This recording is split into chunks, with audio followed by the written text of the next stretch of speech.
back today with Scottiplier, hey everyone.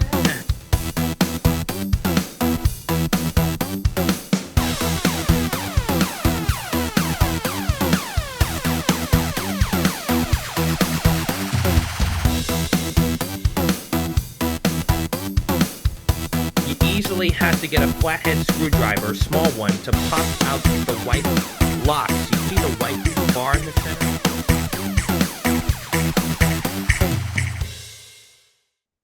Hey everybody, Cash Vault back, and we are here tonight on this new episode of Season 5 for the channel to review the new Marvel film, Captain America: Brave New World. So, me and Scottiplier had just got back from the theater about a few hours ago from now.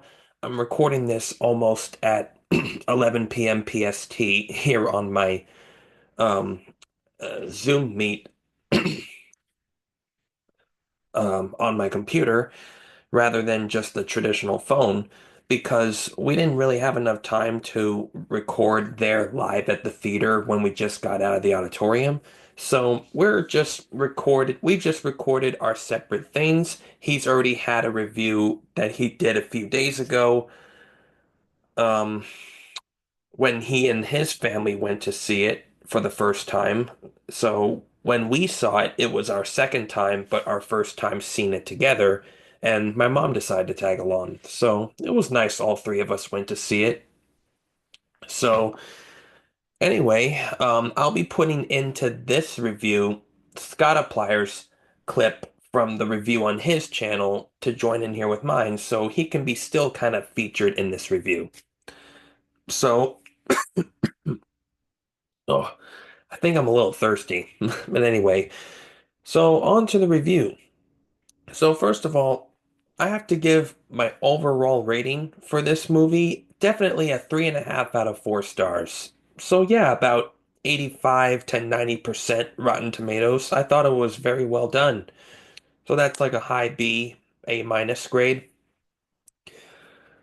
Um, so so that's my rating and grade. So now my thoughts on the film was it was pretty much almost like any Marvel film of like a Captain America movie that you would expect, except no Chris Evans. The original Captain America's no more because back from the Avengers Infinity War at the end, remember when he passed down the shield to Falcon to be the next Captain America? Well, we finally got to see him in action in this, and there were quite a few great things that I liked from Falcon taking over as the new captain. Um, because it's like, okay, we had originally Captain America, who is originally a character who's kind of like, land-based on the ground. Um, but was still like super soldier serum that was put into him. Um, but when Falcon was taking over, it's like the suit he had as Falcon with the wings, how he can like, be airborne, not just on land, kind of gives the Captain America character kind of like an upgrade, if you will. So he went from like land-based character, which is originally what he is in the comics, to like an airborne like Captain America who can fly. So I mean, that's pretty amazing. Which I think the military in this film, I think, called him Eagle One or something like that. But they still call him Captain America. So that was pretty cool.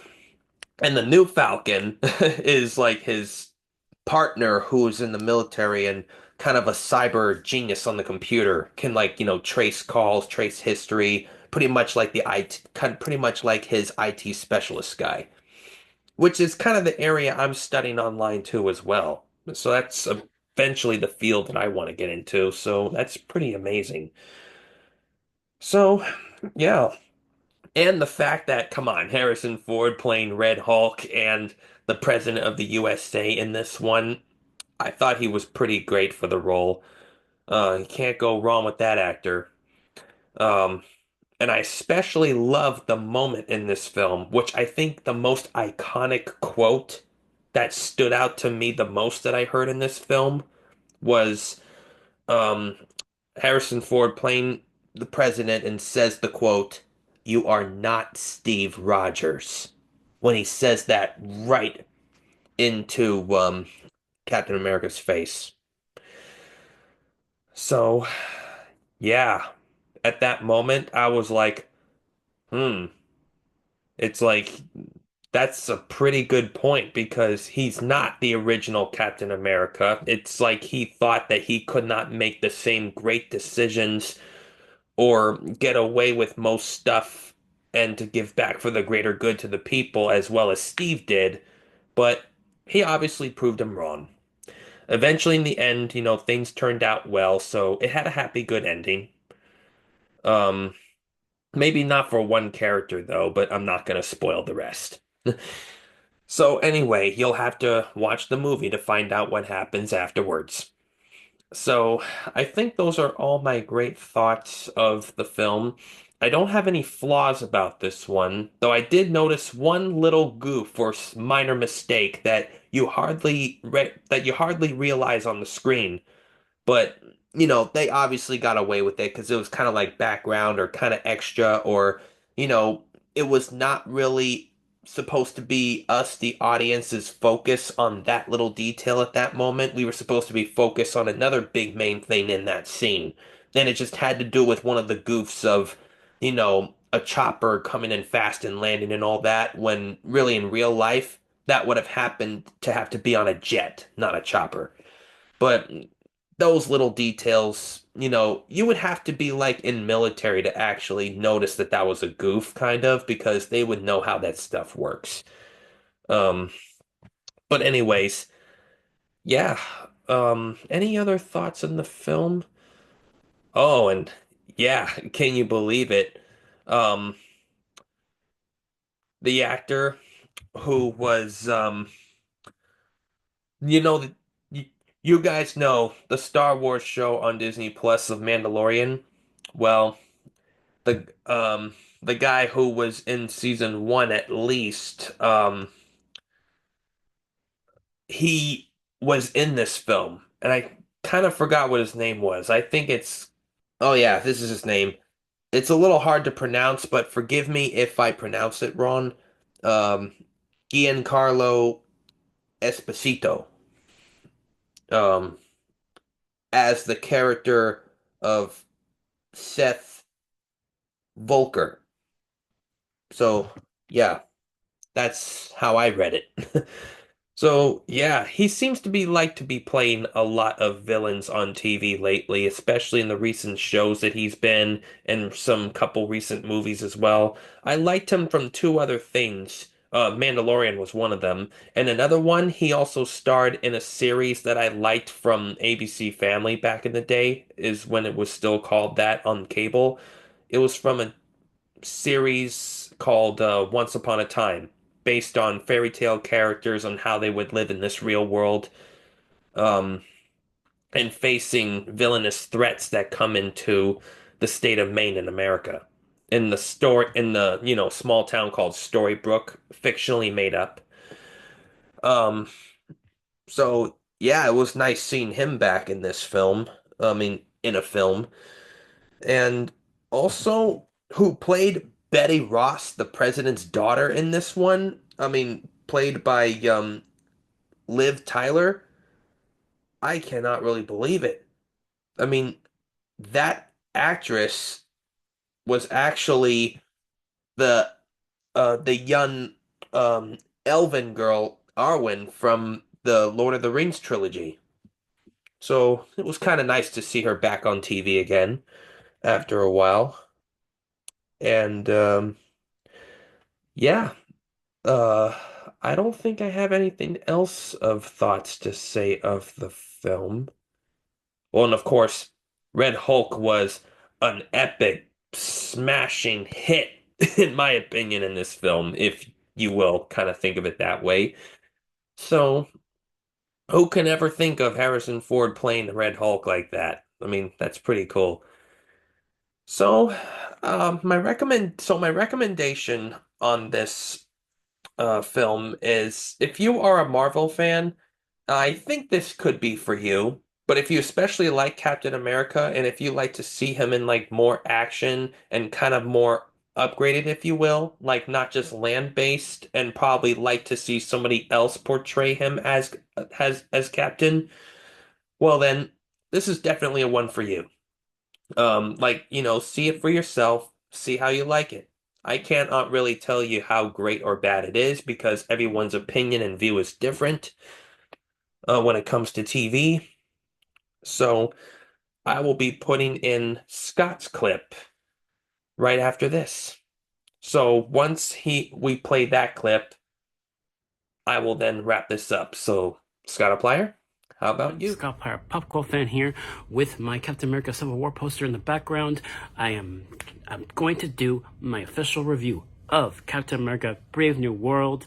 I just got home from the theater. This movie, I wasn't sure how I was gonna feel leaving the theater after seeing the movie, mainly because this movie was getting a lot of mixed reception from fans and critics, and this movie had a lot of reshoots, right?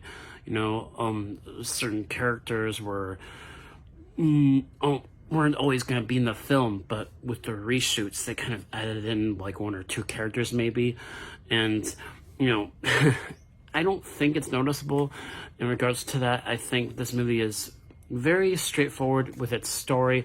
I like the story too. It's a good story, and I like with how much we've seen Thaddeus Ross, Thunderbolt Ross, throughout the MCU, ever since his first appearance in the Incredible Hulk movie, and seeing where his journey has gone throughout his multiple appearances through Captain America Civil War and even the Black Widow movie. It's just really fascinating that we finally get this story for him that feels a lot more earned, and the fact that William Hurt passed away, right, and they had to recast that character for this movie, and they chose Harrison Ford, and easily, hands down, my favorite performance in this film is Harrison Ford as Thunderbolt Ross. I thought he was incredible in this movie, and I think Sam Wilson, his arc throughout the film too, was also really solid. I liked his friend, the new Falcon, and the kind of stuff that they two of them did together, and also kind of going into like the official story of this film. And I think what they do here, it's really intriguing to me.